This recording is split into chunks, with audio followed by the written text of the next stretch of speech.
siempre las asociaciones culturales que organizan este evento, que son Letras Cascabeleras y la Asociación Cultural Norma Nova, están muy ligadas al mundo de la literatura, de la edición y todo lo que tiene que ver con ello. Y por supuesto, en esta edición de las Jornadas Góticas no podíamos prescindir de una actividad que tuviera relación con la literatura. Y como el mundo de la ciencia ficción es tan amplio, como decía, pues siempre habíamos querido una conferencia y tuvimos la suerte de que Juan Carlos Vila, pues como profesor y como conocedor de este tipo de temas y además escritor, pues nos va a ofrecer una visión sobre el mundo de la ciencia ficción en general. Estamos casi en el ecuador de las Jornadas Góticas, todavía nos queda la sesión del viernes, del sábado y la final del domingo. Y bueno, estamos todavía a mitad, queda mucho todavía por disfrutar de esta edición. Simplemente comunicarles que el viernes tendremos, mañana no tenemos ninguna actividad, descansaremos, pero el viernes tenemos la velada literaria gótico-romántica que celebramos en el Salón de Actos del Museo de Cáceres, en el Palacio de las Veletas, y donde se van a entregar y se van a anunciar, primero anunciar y después entregar los premios correspondientes al quinto concurso de microrrelatos Cáceres Gótica que, como saben, convocamos para 3 categorías de alumnos de la ESO y bachillerato y de adultos. También habrá algunas actividades de lectura de textos del romanticismo, de textos de literatura y ciencia ficción también, nunca mejor dicho, y haremos una pequeña representación escénica de teatro leído. Empezará el acto sobre las 7:30 de la tarde. Y luego el sábado, a las 8, en la residencia universitaria Muñoz Torrero, se va a representar la obra Hay amor por encontrarte, que va a poner en escena la compañía Busilis Teatro y que cuenta además con una puesta en escena muy interesante con música de Juanjo Cortés, iluminación a cargo de Chus Pablos y con su propio taller de maquillaje y de peluquería que han colaborado los alumnos del Instituto de Enseñanza Secundaria Virgen de Guadalupe. O sea que creo que va a ser muy interesante. Aparte de ello, esta actividad se enmarca dentro del programa de solidaridad de las residencias universitarias de la Junta de Extremadura, con lo cual pues se podrá dar una contribución de ayuda que luego después permitirá contribuir a los proyectos de la ONG Sonrisa de Nación. Y por último, el domingo, a las 10 de la mañana, estaremos convocados a la puerta del cementerio, donde Fernando Jiménez de Rocal, el cronista oficial de la ciudad, nos va a ofrecer una visita guiada que incluirá también la visita a la antigua capilla de la parte vieja del cementerio y que también introduciremos algún elemento literario dentro de la visita en un lugar tan romántico y tan gótico como puede ser el Camposanto. No quiero quitar más tiempo a los ponentes de hoy y dar las gracias de nuevo a Juan Carlos por haberse ofrecido y estar dispuesto a ofrecernos esta maravillosa conferencia y a Vicente Rodríguez de nuestra asociación hermana Letras Cascabeleras que va a efectuar la presentación del ponente. Sin más, yo me retiro a disfrutar también de lo que nos tienen que contar. Muchas gracias. Sobre todo. Bueno, buenas tardes. Pues para mí es un auténtico placer y de verdad, además, poder introducir hoy a Juan Carlos, que ya nos conocemos desde hace algún tiempo, ¿verdad? Y los estimamos. Bueno, eso ya lo discutiremos después, ¿verdad? Pero vamos, que en realidad agradecer por supuesto a la Biblioteca Pública por acoger esta nueva actividad dentro de este programa de la sexta Jornada Gótica. Y hoy ofrece, mejor dicho, ver un interesantísimo retrato de la literatura de ciencia ficción. Y nada menos que tenemos aquí ante nosotros a un filósofo, ensayista, docente y escritor. O sea, 4 en 1. Y posiblemente habrá un quinto. Bien. Y, por supuesto, Juan Carlos Vila Alonso ha nacido en Santiago de Chile, ¿verdad? Sí. Pero desde hace casi 21 años reside en Extremadura, viniendo desde Madrid, ¿no, Juan Carlos? Bueno, vamos corroborando datos, a ver si son ciertos o no.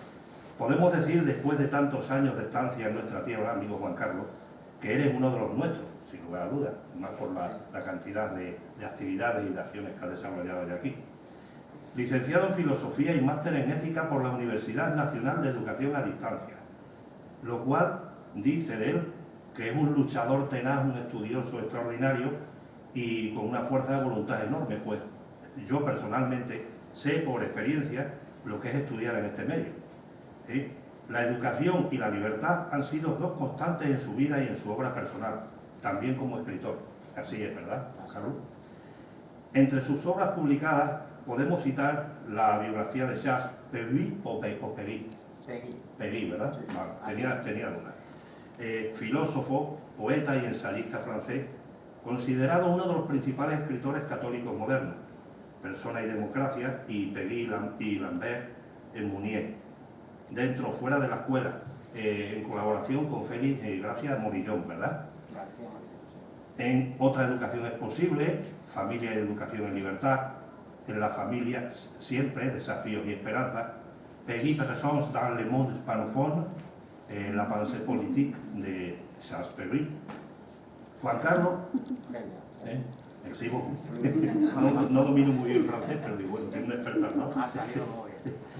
Bueno, Juan Carlos ha trabajado durante 13 años en el mundo del turismo y otros tantos años en el mundo social y alternativo, ONG, cooperativas y fundaciones. La educación y la empresa es su terreno actual, gerente de una cooperativa de iniciativa social en el área de la economía, en este ámbito y en el educativo. Y en estos momentos ejerce como profesor de educación secundaria obligatoria en el Colegio Paideuterium de Cáceres. Todo lo manifestado nos prepara para su intervención, en la que la filosofía, el ensayo, la educación y otros aspectos más son fundamentales, ¿verdad, Juan Carlos?, para comprender la literatura de ciencia ficción, que es muchísimo más compleja de lo que mucha gente piensa, ¿verdad? Y con seguridad nos desmenuzará, con su capacidad habitual y la estrategia que en él resulta segura y siempre recomendable, nos llegará a descifrar las grandes obras y autores del género. Bueno, pues, amigo Juan Carlos, no quiero extenderme más. Si me he equivocado en algo, perdóname. Tuya es la palabra para deleitarnos con tus conocimientos sobre el tema y yo ya estoy a la expectativa. Muy bien. Muchísimas gracias, Vicente. Vamos, quedo anonadado.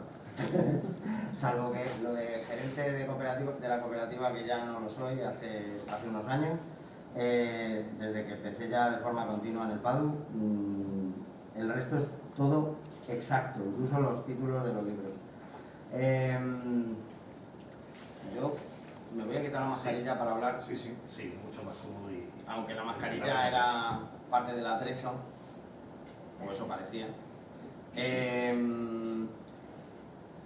Cuando me invitaron a hablar sobre literatura de ciencia ficción, me planteé cómo enfocarlo, porque en realidad yo no he escrito ciencia ficción, hice mis pinitos cuando era joven, pero no tengo nada publicado. Y en cambio sí he reflexionado mucho sobre el tema de la ciencia ficción, porque ha tenido una influencia bastante grande en varias cosas, en particular en mi vida académica. Y de hecho es el enfoque que quería aportar aquí. A través de ese recorrido vital, el presentar determinadas obras que han sido fundamentales en la historia de la literatura de la ciencia ficción y cómo en este caso han afectado a la vida de un filósofo educador, que es lo que puedo considerarme en este momento.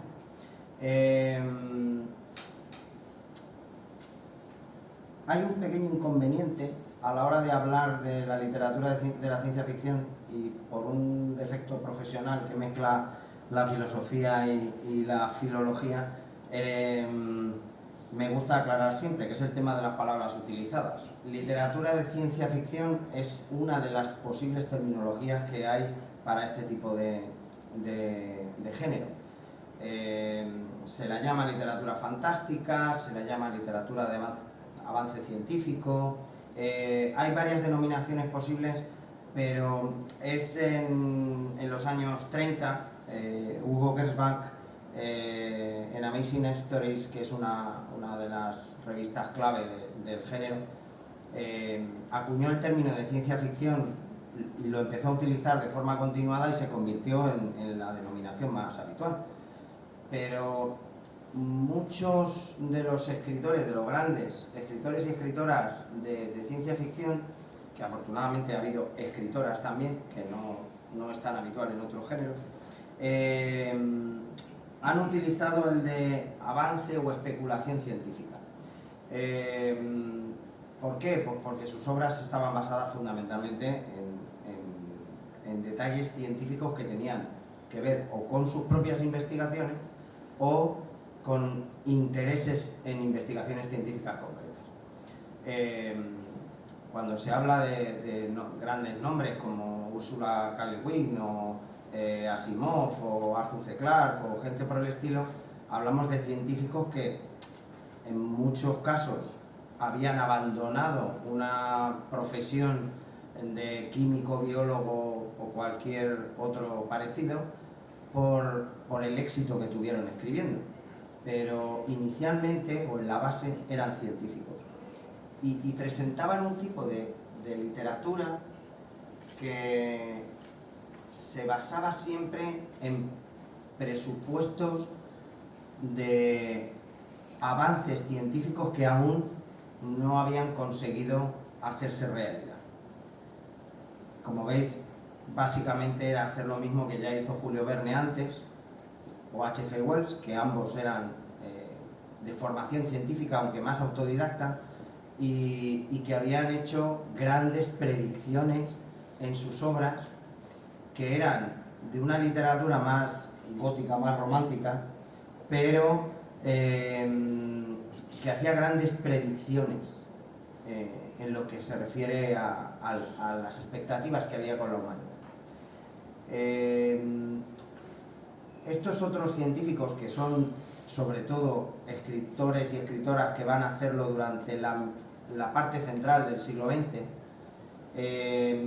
van a desarrollar un género en paralelo con otros y otras que van a escribir sobre mundos más fantásticos, y por eso literatura fantástica también es otra denominación que se suele escuchar, pero que tiende a ser un poco más amplia y que abarca no solo a este tipo de literatura con rasgos científicos y en las que en muchos casos el espacio es como el escenario o el futuro, sino que plantean mundos alternativos muy relacionados con la historia.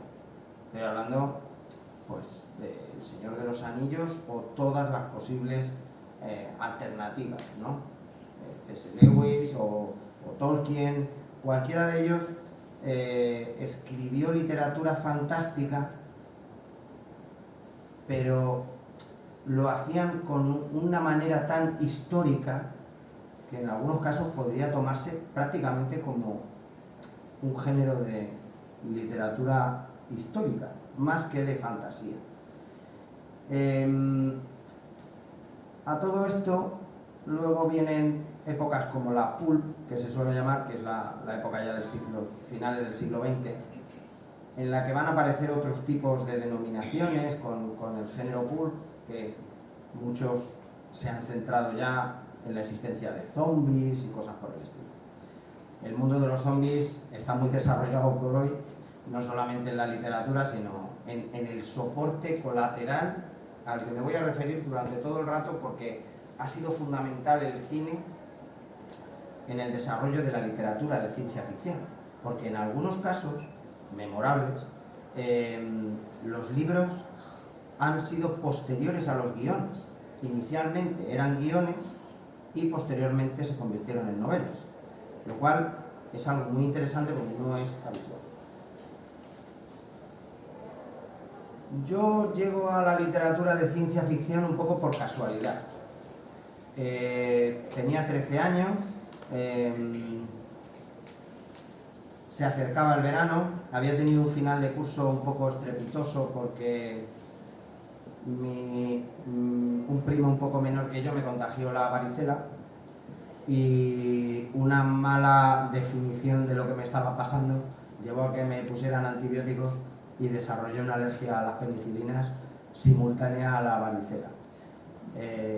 Una cosa que no le recomiendo a nadie, con 13 años, además. La cosa es que terminé el curso en mi casa. Y eso me dio para leer mucho, pero en aquel momento leí novela histórica. Una novela histórica que además está relacionada con mi país de origen, y leía cosas que habían sucedido en Chile pues muchos años antes. Hasta ese momento leer no era una de mis pasiones, pero el tiempo en cama me llevó a esto. Y se aproximó el verano y en aquella época era costumbre irse un mes a la playa, aquellos que se lo podían permitir, que mi familia aún podía permitírselo, no había llegado todavía el momento de las vacas flacas.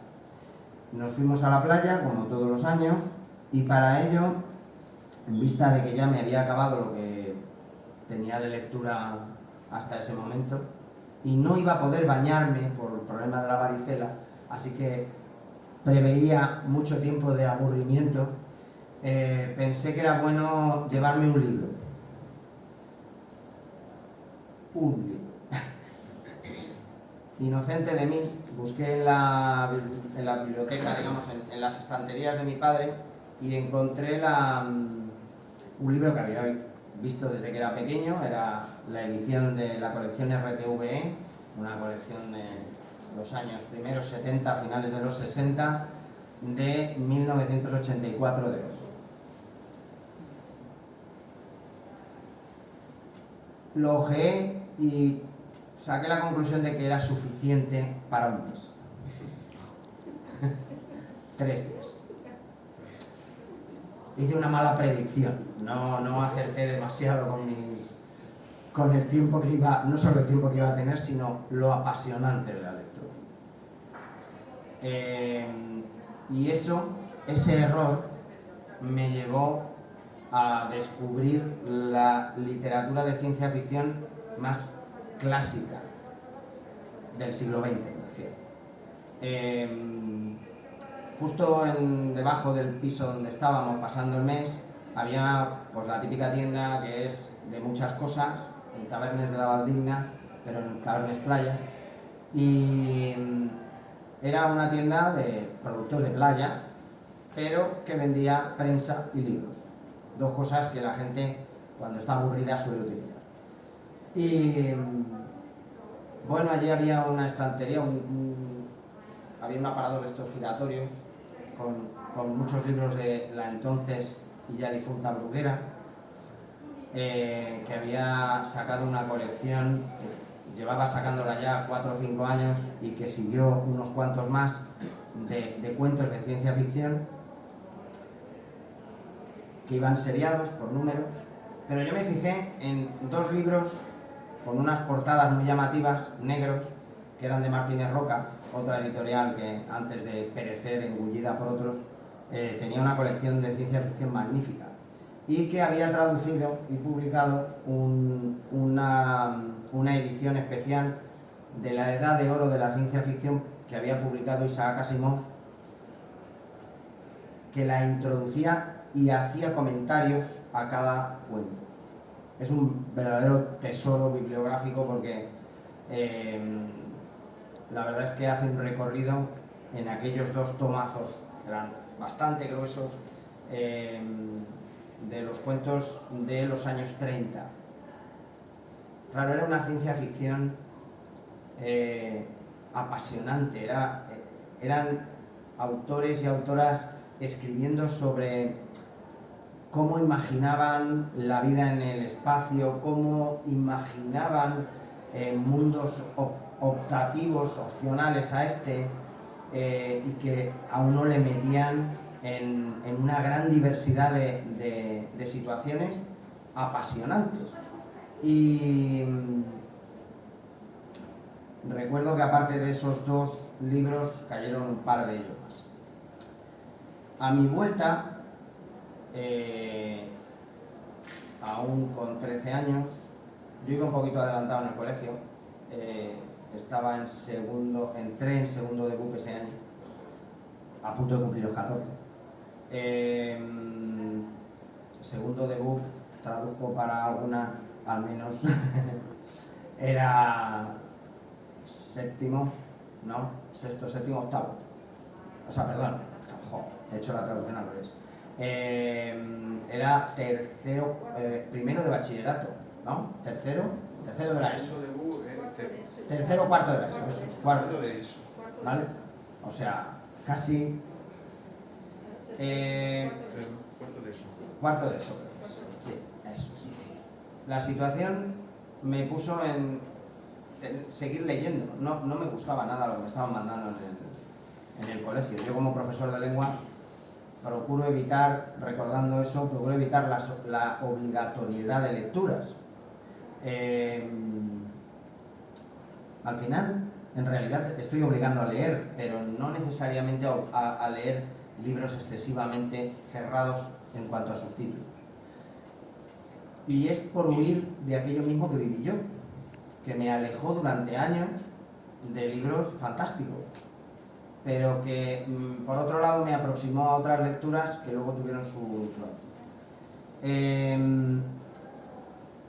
Aquel mismo invierno vi dos películas que me marcaron definitivamente. Una fue una reposición por los 10 años, si no recuerdo mal, del estreno de 2001, Una odisea en el espacio. Mi padre se empeñó en que había que ir a ver aquella película, que a él le había emocionado muchísimo cuando la había visto poco después del estreno. Y yo, bueno, no había visto realmente nada de cine de ciencia ficción y algo quizá de series de televisión. Pero aquella película, esa fue la primera de 20 o 25 veces que la vi durante los siguientes 10 años. Luego perdí la cuenta. Es una película que siempre he conseguido sacarle algo de dentro y que me llevó directamente, haciendo el mismo camino que había hecho Arthur C. Clarke, al libro. Obviamente el libro dice muchísimo más que la película, pero la película es impresionante. La unión de Kubrick con Clarke fue magnífica. Un mes y medio después fui al estreno de Star Wars y eso ya hizo entrar en mí otros intereses, sobre todo el espacial. Yo hasta ese momento no tenía muy claro qué es lo que quería estudiar. La filosofía todavía no existía. Vale. La filosofía era una asignatura que había tenido, que iba a tener, perdón, y que sabía por otros amigos que era un rollazo. Así que no me interesaba en exceso, pero sí tuve, digamos, mis primeras experiencias filosóficas con 2001. Las identifiqué después. Y con Star Wars ese interés por la ciencia, el espacio, el poder llegar más allá.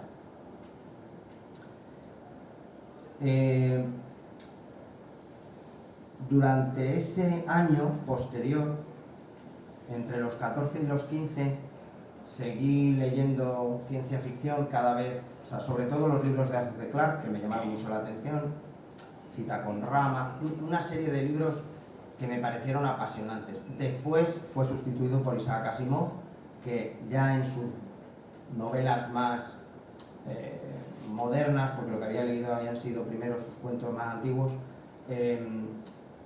fueron abundando en lo mismo. Mi interés por la ciencia se fue haciendo cada vez más potente. La literatura me llevó a un terreno científico apasionante. Yo quería ser astrónomo, astrofísico más bien. Y bueno, todo iba indicando que podía dirigirme a ello. Hasta que llegué a segundo de bachillerato. Y me encontré con un profesor de física que decidió que yo no iba a estudiar física porque a él no le parecía que yo fuera a ser una persona válida para ello, pero que durante todo ese periodo de tiempo la mayor parte de mi vida iba centrada en pensar sobre cómo íbamos a conseguir llegar allí tan lejos. No solo la astronomía, sino el hecho de viajar. La estrella de la muerte me motivó a crear mi propia posible nave. Era un mundo apasionante. Recuerdo que era lo más importante de mi vida en ese momento. Estudiar tenía un sentido, llegar a esa finalidad. Imagino que por eso la crisis que supuso el que me destruyeran en la expectativa de la física me hizo abandonar las clases en COU, y me dediqué a irme al Museo del Prado y a hacer cosas, obviamente no yendo a clase. Esto no es una recomendación, Marta, ¿vale? Que tú estás en ese momento. Es una querida alumna que está aquí, exalumna, porque ya se ha ido del centro. Ha crecido. Y ese tiempo de contacto con otras cosas y lecturas que vinieron entre medias, porque combiné la lectura de Fundación de Isaac Asimov con las 5 lecciones de metafísica de Zubiri, que lo recuerdo con, o sea, realmente debía de estar en un estado bastante lamentable, porque son 2 lecturas difíciles. Fundación no es un libro fácil. Bueno, Fundación, Segunda Fundación, Fundación Imperio, etcétera, que me leí los 4 que había en ese momento. No es una lectura fácil, y 5 lecciones de metafísica no es una lectura fácil para un adolescente. Pero me abrió otro camino, que era la puerta lateral a la investigación científica, y es el buscar las razones de por qué vamos a investigar. Y por ahí llegué a la filosofía. Eso, y un profesor que me tocó de filosofía en segundo de COU, o sea, mi segundo año de COU, que me llevó a otros lugares. Toda la literatura de ciencia ficción tiene un fundamento básico, y es pensar en un mundo distinto, distópico, como aparece en 1984, distópico además en el futuro, hablando desde 1948, que publica el libro George Orwell, pero un mundo distópico en el que las cosas no han ido nada bien. Eso ha sido una fuente de alimentación de la literatura de ciencia ficción y sus aplicaciones al cine, que han sido de una productividad enorme. Las grandes películas distópicas como Soy Leyenda, El Camino, The Road, todas son o tienen su origen en novelas o cuentos de ciencia ficción que en los años 60-70 van a plantear un mundo que cada vez tiene peor pinta en el futuro. El propio 2001 no es que sea distópico, pero sí presenta un mundo en el que las cosas, desde que se escribe, después de 40 años prácticamente, siguen exactamente igual. Preveían seguir en la Guerra Fría, etcétera, etcétera, después de 40 años más. Eso es una distopía. Pero subyacente a las distopías, en muchos de los casos, y sobre todo en la literatura de especulación científica, siempre ha habido la expectativa de que en algún momento hubiera un mundo mejor. no el mundo feliz de Huxley, que desde luego no era un mundo mejor, pero sí el de una situación en la que las cosas hubieran cambiado. Y aquí me tengo que referir a un mundo que a mí me ha apasionado durante muchos años y que aún sigue haciéndolo, que no ha tenido un reflejo directo en la literatura, pero sí en la televisión y el cine, que es el mundo de Star Trek. Jane Roddenberry hizo una aplicación de sus ideas científicas a un mundo mejor, donde desgraciadamente lo único que no había cambiado era que iba a haber guerras. Pero el mundo en el planeta Tierra, el de los humanos, era indudablemente mejor. Iba a desaparecer el dinero, iba a desaparecer el hambre, la gente ya no iba a trabajar para sobrevivir, sino para cumplir sus expectativas vitales. Todo lo que subyace al mundo de las guerras estelares era un mundo muchísimo mejor. Pero la inevitable existencia de otros problemas, de problemas que no iban a ser solubles solo con eso. La literatura de ciencia ficción es el reflejo de las utopías del siglo XVI. En el siglo XVI pensaban que podía existir un mundo definitivamente bueno y para siempre. La utopía de Tomás Moro es así, y todas las que fueron siguiendo, como las que tienen relación con el mundo del anarquismo, del socialismo libertario en el siglo XIX, los magisterios y cosas similares, que eran literatura de ficción, de especulación histórica, quizá no científica o ética, podríamos llamar, planteaban mundos que iban a ser o que deberían ser mejores, pero definitivamente mejores. Y Huxley, cuando escribe su libro, está pensando en eso mismo. Un punto definitivo, en donde ya no hace falta moverse más. Y en cambio la literatura de ciencia ficción del siglo XX lo que sí plantea es que por muy bien que nos vaya, problemas va a seguir existiendo. Es más realista que toda la literatura anterior. La literatura romántica, digamos, de ciencia ficción es muy idealista. Y en cambio la del siglo XX es más realista, con los pies más en la Tierra, aunque sea para proyectarse en otras galaxias. El mundo utópico podemos plantearlo como posible, pero las cosas van a seguir surgiendo problemas a raíz de la evolución de nuestra propia especie y de la ciencia que desarrollamos.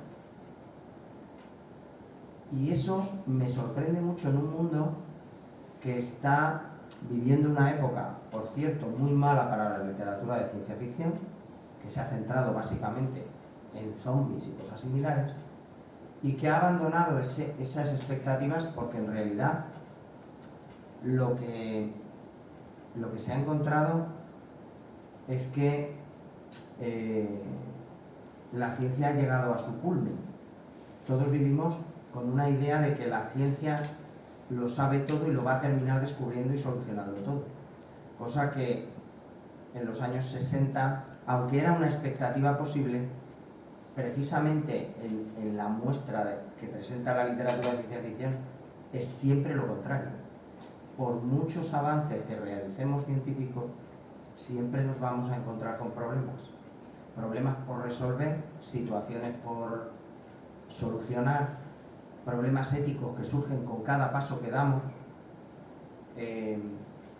Recuerdo un cuento de ciencia ficción de los años 40 que escribió un profesor de óptica, que me llamó muchísimo la atención, porque estaba basado en un operario que llegaba a intentar solucionar un problema en un enorme telescopio o radiotelescopio que habían fabricado utilizando un satélite, me refiero a un pequeño planeta, al que le habían hecho una concavidad y la habían convertido en un espejo.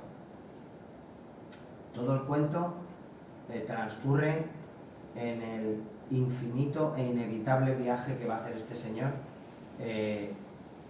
resbalando de una esquina a otra del espejo cóncavo sin fin, porque no había, era tan perfecto que no había rozamiento, con lo cual cuando se acercaba al punto más alto volvía otra vez a caer. El cuento no, o sea, termina así, después de un rato con este señor. Lo que se plantea es, esto que estamos haciendo tiene sus inconvenientes y nadie ha pensado en cómo solucionar este tipo de cosas. Eso es lo que vivimos hoy. Vivimos una ciencia que no ha pensado en cómo solucionar los efectos que llevan al cambio climático, o la basura nuclear, o todos esos desechos. No hemos pensado nunca qué hacer con ellos. Estamos desarrollando las energías alternativas sin pensar qué hacer con los desechos que se generan, etcétera, etcétera. Siempre se ha planteado en la literatura de ciencia ficción algo similar. Por eso lo de especulación científica a mí me gusta más que ciencia ficción. Pero indudablemente la terminología es más fácil de llegar. Lo de ciencia ficción suena más rápido, quizá por la costumbre. Los franceses, como van por su cuenta en todo esto, suelen utilizar más especulación científica que ciencia ficción, pero hay un mundo detrás de este género literario que continuamente ha estado intentando aportar otra forma de ver el futuro que se nos viene encima. Son las utopías del siglo XX, en formato distópico o en formato utópico. Como decía ahora, estamos en un mal momento. No hay grandes escritores o escritoras que no sean guionistas. Y son las series de televisión o las películas las que llevan a este modelo especulativo. Algunas siguen recogiendo obras antiguas, como las de Philip K. Dick con Blade Runner, por ejemplo, o bueno, ahora mismo una asignatura pendiente que había, que era convertir Fundación en algo visual, se ha conseguido con un resultado cuestionable. Y aún queda hacer una buena versión visual de una de las mejores obras de ciencia ficción que he leído, que es más poética que otra cosa, que es Crónicas Marcianas, de Ray Bradbury. Otro de los grandes de la ciencia ficción y un distópico de los mejores, con Fahrenheit 451.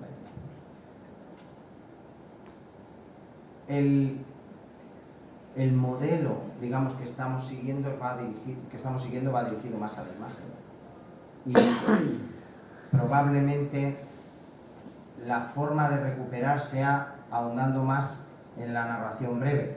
Hay mucha novela de ciencia ficción que está por ahí, pero no alcanza los niveles que tuvo en los años 60, 50, 70 del siglo XX. En cambio, la narración breve, el cuento de ciencia ficción, todavía es un reducto en donde se producen novedades, pero tiene poca salida. Yo les aconsejo que investiguen si les interesa la ciencia ficción. Yo creo que a las alturas en que estamos de hora, y por la hora que hemos empezado, yo ya he hablado mucho. Si hay gente que quiere hacer preguntas, yo estaría encantadísimo. Y espero que no haya sido un desengaño el hecho de plantearlo como hablar de literatura de ciencia ficción, cuando en realidad ha sido repasar desde el punto de vista biográfico los efectos de la literatura de ciencia ficción y el reflejo de lo que ha sido la sociedad de hoy, o sea, una cuestión más sociológica con respecto al desarrollo de la propia literatura. Y gracias por haber venido.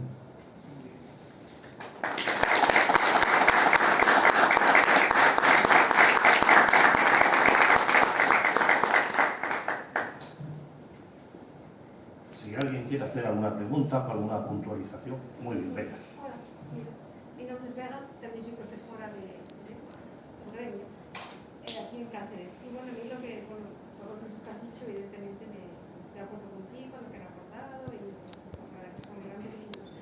Pero me llama mucho la atención la cantidad de literatura de ciencia ficción que hay para la juventud. ¿Qué hay? Para los jóvenes. Es muchísimo y me gusta mucho, muchísimo. Puede que ellos no tengan como referente 1984, o Mundo Feliz, o todos los que has dicho, todos lo tienen, pero desde luego la adoran. O sea, todo lo que es a raíz, yo no sé qué saga empezó exactamente, fue la de Juegos del Hambre, no, de vampiros no, fue otra. Fue la de los Juegos del Hambre, yo creo, la que inició todo esto. Luego siguió el Cordón del Laberinto, de Adasmer. Bueno, y a partir de ahí hay montones. Y luego a la juventud le sigue gustando muchísimo la ciencia ficción. Algo que a mí me llama la atención, que luego dicen que no, que digamos que ha encontrado su género. Sí. Se ha hecho bestseller, o sea. Efectivamente. Y si te fijas, o sigue el modelo distópico, Sí, es distopía, generalmente. porque son todo distopías, Son distopías. o el fantástico. Sí, es eso, exactamente. Y lo que han hecho ha sido normalmente aportar personajes de la edad de a quien van dirigidos para identificar, que es algo que el adolescente de hoy, el joven de hoy necesita, ¿no? Sentirse identificado. No sé si antes lo necesitábamos igual o menos, pero yo no buscaba identificarme con un personaje de mi edad, o al menos no tengo ese recuerdo. Pero esa oferta sí que genera un efecto y está clarísimo que toda esa serie de distopías adolescentes, llamémoslo así, donde los personajes principales y los que desarrollan la historia y además son influyentes en la historia, ha tenido mucho éxito. Mucho. Ha creado vestuarios. Pero bueno, es como Narnia, ¿no? Sí, bueno, eso es otra línea. Sí, es literatura fantástica, Exactamente, pero es otra línea, creo que es el estilo. con su objetivo y planteando mundos paralelos en donde suceden problemas paralelos.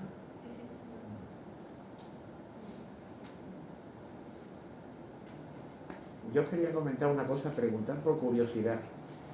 El tema de Star Wars. Star Wars empezó en el año 77 con la primera película, Guerra de las Galaxias, todo aquello que originó un auténtico boom y una explosión de novedad, por así decirlo, porque no se había hecho una película con tantos efectos y tan espectaculares. Luego ha ido convirtiéndose, era lo que estaba diciendo antes, de la película al libro, porque eso ha generado libros por una barbaridad, cómics, novelas, sagas, spin-off de todo tipo. Y desde tu punto de vista, ¿qué te parece la deriva que ha experimentado todo el canon, todo el universo de Star Wars? Desde las primeras películas, el Imperio Contraataca, el Retorno del Jedi, todo eso que parecía que tenía un cierto carácter también filosófico, también con un poco con un trasfondo ideológico, un trasfondo de cierto contenido moral en algunos aspectos. Luego, ¿tú piensas que se ha comercializado demasiado o que la degeneración que han llevado hasta la última trilogía que han sacado ahora, la última hace unos años, defrauda o se aparta de ese ideal inicial que se había originado con las primeras películas y con lo que han sido las novelas que luego han surgido al amparo de todo eso? Porque ya está, desde que lo compró la Disney, los derechos, pues ya sabemos lo que está pasando. Y de hecho ahora mismo creo que estaban haciendo otra trilogía que querían hacer después con otros personajes y tal, ya con un afán, me imagino, totalmente crematístico, porque dan mucho rédito. pero ¿creéis que se ha perdido ese inicial filosofía que tenía la saga y unida a unas posiciones diferentes a lo que han sido las últimas películas? El caso de Star Wars es un caso muy, muy curioso porque no tiene un comienzo real literario. Existían algunos textos que los recuperas Lucas y bueno, los convirtió en lo que los convirtió. Y además se adelantó, buscó los que más efecto podían tener y que además eran, en realidad era literatura de fantasía pero planteada en el espacio, porque eran caballeros medievales pero montados en naves espaciales. Eso ha tenido una deriva que ha sido acomodarse a los tiempos. Los tiempos exigían más acción, más, no sé si que hay violencia como tal, bueno, más acción al menos. Y centrarse más en lo que correspondía a la acción que a ser muy puristas en cuanto a ajustarse a los textos que además no habían realmente unas ideas muy claras. Star Wars ha resultado muy bien económicamente. Son más interesantes los spin-offs como ya resultado de cómics, porque ahora sí son el reflejo de un cómic o de una novela, como son el caso de Rogue One o Mandalorian. Todo eso ya ha aparecido por escrito primero y hay un canon y todas estas historias. Yo siempre he sido un poco raro en estas cosas y Star Trek ha sido siempre minoritario, pero hay una tercera vía, una tercera opción de una historia que tuvo muy poco éxito en su momento. De hecho, tuvo la mala suerte de salir el mismo año de Star Wars, pero que tuvo un desarrollo muy bueno gracias a una serie posterior, y es Galáctica. Battlestar Galáctica tiene muchísimo más contenido, está muchísimo mejor desarrollada y además tiene, pero porque ya había unos cómics. El tema del cómic, en este caso, es fundamental. El desarrollo del cómic en los años 70-80, la novela gráfica, ha sido tan extraordinario que ha llevado a que el cine se tomara en serio, por ejemplo, a Marvel o DC, a la Marvel del cómic o la Marvel de DC, y tengamos ahora un verdadero apasionamiento sobre ello, ¿no? Yo he utilizado Marvel, porque soy más de Marvel, a pesar de la mascarilla de Batman, soy más de Marvel que de DC, pero claro, esto es todo un mundo, ¿no? Y es interesantísimo, y a mí, por ejemplo, para utilizar en clase, no solamente lo he utilizado en valores, cuando he dado valores éticos, sino que en lengua les insisto en leer cómic, novela gráfica, a la primera duda sobre qué leer, porque hay verdaderas maravillas de Fahrenheit 451, de Rebelión en la Granja, de muchos libros. Hay magníficos cómics, no solo visualmente, sino en los textos. Las adaptaciones de los textos son muy buenas, y como forma de llegar a gente que tiene problemas con la lectura es una herramienta fantástica.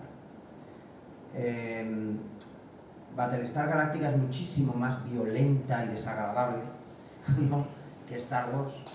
Ya lo era en su original, era igual de buena o de mala tecnológicamente, porque era la misma época y hecha con lo mismo, incluso diría que con más recursos que Star Wars, pero no tuvo éxito. No sabemos por qué. Nadie acierta a entender por qué funcionó más una que otra.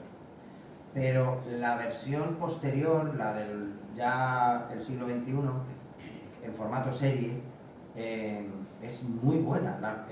La historia está muy bien planteada, pero ya tiene un soporte literario que le da una base de la que arrancar, que es lo que le pasó a 2001. O sea, el guión de Clarke, o sea, tenía que ser ya un elemento muy bueno para luego poder sacar la novela que sacó, que la novela es un libro de filosofía. Releyéndolo posteriormente, yo decía, pero esto, si es que está elucubrando toda la parte de la prehistoria que aparece en la película, es un estudio sobre cómo debíamos de ser cuando vivíamos en aquellos otros tiempos, donde no éramos ni humanos, elucubrando continuamente. Es una pasada. ¿Cómo sacas un elemento gráfico como 2001 de eso? Es un caso excepcional, pero yo creo que porque también se juntaron dos cabezas excepcionales, ¿no? Hace un mes aproximadamente, ¿verdad? Hemos leído Crónicas Marcianas en el club de lectura que coordinamos Vicente y yo del Ayuntamiento de la Consejería de Cultura. Y era curioso porque el debate al final se centraba en que con esa distopía, con las historias que va contando Ray Bradbury a lo largo de la novela o conjunto de relatos, como queramos llamarlo, ¿no? Sí. Nos estábamos explicando el mundo actual. Entonces, pues mi pregunta o mi sugerencia sería que hablara sobre cómo a través de la ciencia ficción se puede explicar perfectamente la sociedad actual o el panorama actual. Y estamos hablando de un libro de los años 50. Y eso es lo que me preocupa de la literatura de ciencia ficción de ahora, que no intenta explicar el mundo, ni el que viene, ni este, ni ninguno. Y eso es lo que me preocupa, porque efectivamente ejemplos como el de Bradbury y muchos intentan descontextualizar para explicar. Es una herramienta didáctica impresionante para que tú puedas comprender y verte en un espejo que no es un espejo que tú ya conozcas por tu pasado, no, supuestamente es algo futuro, te está sacando de tus modelos, pero Bradbury supo ver el espíritu americano de reproducir su mundo en Marte, que hay cinematográficamente, digamos, hay una serie que aquí yo creo que ni siquiera se ha emitido, no sé si se llegó a emitir, que la protagoniza Rock Hudson. Sí, sí, a través de internet se puede. Sí, eso sí. Seguro. Pero en fin, solo con Y claro, uno se sorprende porque ver una hamburguesería de carretera en Marte, ¿cómo puedes llegar a ese extremo de... no eres capaz de mejorar en absoluto y reproduces exactamente lo que... ¿no? Pues esa capacidad es la que yo creo que han perdido. Y tiene que ver, desde mi punto de vista, con el endiosamiento de la ciencia. Estamos tan seguros de que la ciencia va a solucionar las cosas, cosa de la que tenían muchísimas dudas en los 50 y 60, porque la ciencia les estaba metiendo en un problemón enorme, ya solo con el tema de la energía, de las bombas atómicas, que hace pensar, digamos, al revés, hace no pensar en el futuro. Me da la impresión. Pero Crónicas Marcianas, aparte de lo poético de todas las descripciones, es increíble. O sea, qué capacidad para entender su propio país y la idiosincrasia de su propio país, para imaginar que es que no va a ser capaz de cambiar nada en absoluto. Nada. Y reproducir lo mismo, las mismas situaciones, los mismos esquemas sociales, los mismos esquemas económicos, todo igual. Eso sí que es una distopía terrible. Sí. Mucho más que Mad Max o Sí, ¿dónde va a parar? cualquiera. O sea, Es que es una vamos a realidad. repetir lo mismo, da igual donde vayamos. Hay una serie muy buena que es Spans, que nos dice exactamente lo mismo. O sea, vamos a reproducir el mismo esquema. Vamos a poblar el sistema solar y lo que vamos a tener es unas sociedades esclavos, semi-esclavos, trabajando para todos nosotros en el cinturón de asteroides para conseguirnos materias primas. Mientras aquí y en Marte nos damos la vida patria. Malo. Pero esa forma de pensar se ha trasladado al cine. La de avanzar posibles historias, ¿no?, del futuro y explicarlo. Se ha desplazado al cine o, bueno, al ámbito cinematográfico de las series, como sea, ¿no?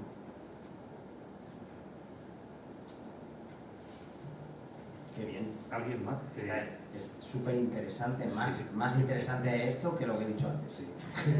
Bueno, nos ha dado pie a... Realmente, bueno, primero felicitarte, Juan Carlos, porque creo que nos ha sorprendido a todos, porque quien más, quien menos podía pensar que iba a hacer una retaíla de obras de ciencia ficción y todo eso, y sin embargo lo que has hecho... El peligro de un filósofo. No, y la fortuna de tener un filósofo aquí entre nosotros, ¿verdad? Porque en el fondo lo que has hecho es introducirnos en la esencia de lo que es la literatura de la ciencia ficción, ¿no? Eso quería. Y la buena, y yo creo que lo has conseguido. Y además, una de las cosas fundamentales, tú sabes, de la buena ciencia ficción es que en el fondo está hablando y ahondando en la naturaleza humana. O sea, el espacio, los escenarios, los mundos que se han inventado esos grandes autores, realmente lo que han servido es para hacer ver, hacer un estudio del ser humano y presentárselo al lector, ¿verdad? Y entonces quizás ahí es donde está el éxito y la calidad, aparte de la buena escritura, claro. Fíjate la trilogía de las fundaciones con la psicohistoria, ¿verdad? Los psicohistoriadores, todo eso. O sea, una serie de... El juego de Ender, cómo a los niños se les intenta convertir en máquinas de matar, por así decirlo, y de destruir civilizaciones. Es decir, Crónicas Marcianas, estoy de acuerdo contigo. Yo, de todo lo que he leído de ciencia ficción, que es bastante, desde luego me ha parecido la verdadera obra maestra dentro de las muchas buenas obras que hay.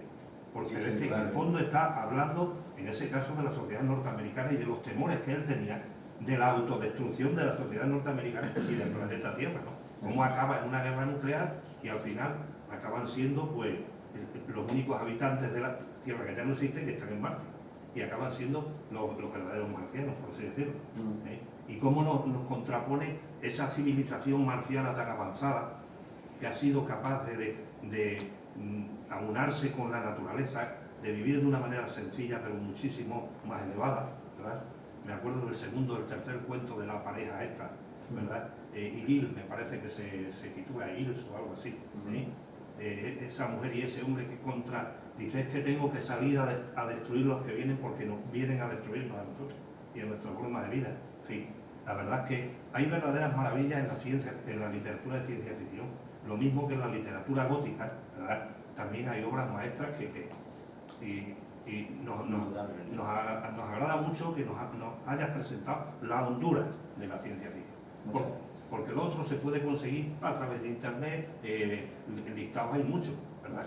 Pero sin embargo lo que tú nos has dicho, eso nos ha llegado mucho menos. Así que enhorabuena. Muchísimas gracias. De verdad. Pues nada, sí, gracias a vosotros. Es que además estáis aguantando estoicamente y son las 9 menos 20. Y es un día de diario. Qué guay, me alegro muchísimo. Yo me alegro además ver a gente, bueno, primero a gente que no conozco, que no es que me alegre más, pero ver gente que no conozco también sabes que me alegra mucho. Y luego la gente que ha venido que me conoce y que está aquí porque me quiere. Bueno, y como recuerdo te vamos a entregar... Uy, me vas a dar un recuerdo.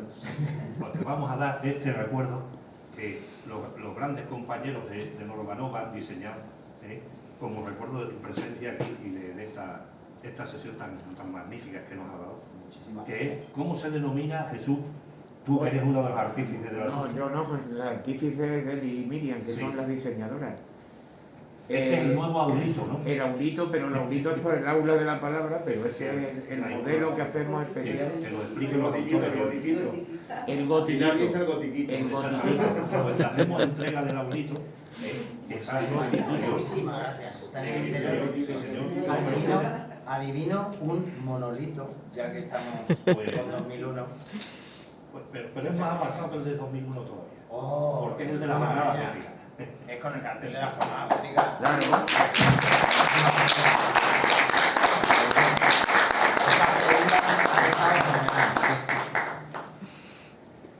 Y nada, Jesús, ya ibas a decir algo más. Juan Carlos. Si alguien no tiene programas, Mm. aunque quedan pocas cosas,